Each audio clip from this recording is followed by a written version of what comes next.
to ask him, who do you represent, Mr. Barnier?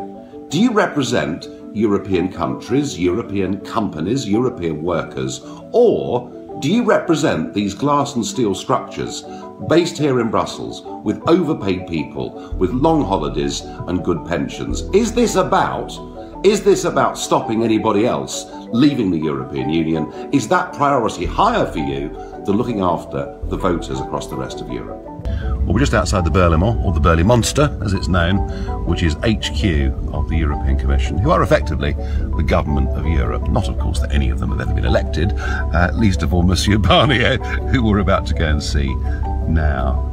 I don't think he wanted this meeting.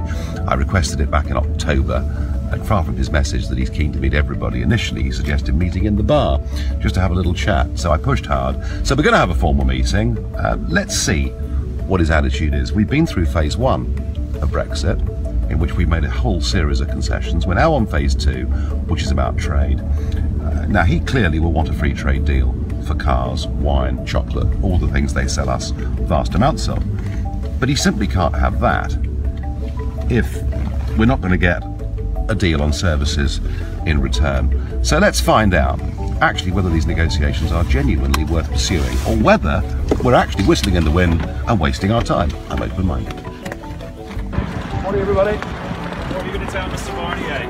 I'm going to ask Mr. Barnier. What are you going to ask him? Does he actually understand why we voted to leave?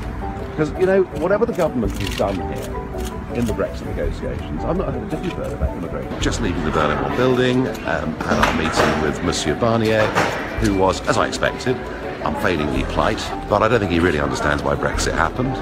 He completely underestimates the role that open door immigration played. He's sort of almost disbelieving of it, which makes me think the UK government has not really been pressing that line. Basically, he admitted that new border controls haven't even been discussed. So there you are. And as far as future trade deals are concerned, I wouldn't be too optimistic, is really all I can say. Nigel, wouldn't those criticisms be better addressed to the British government? After all, does it matter what Barnier thinks of Brexit? Is the EU's lead negotiator? And why did you wait until October last year to ask for a meeting? I think it's actually very interesting to find out what the government are representing.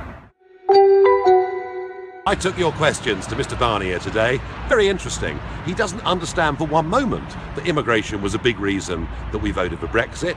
Perfectly clear to me the British government hasn't even discussed the subject with him so far.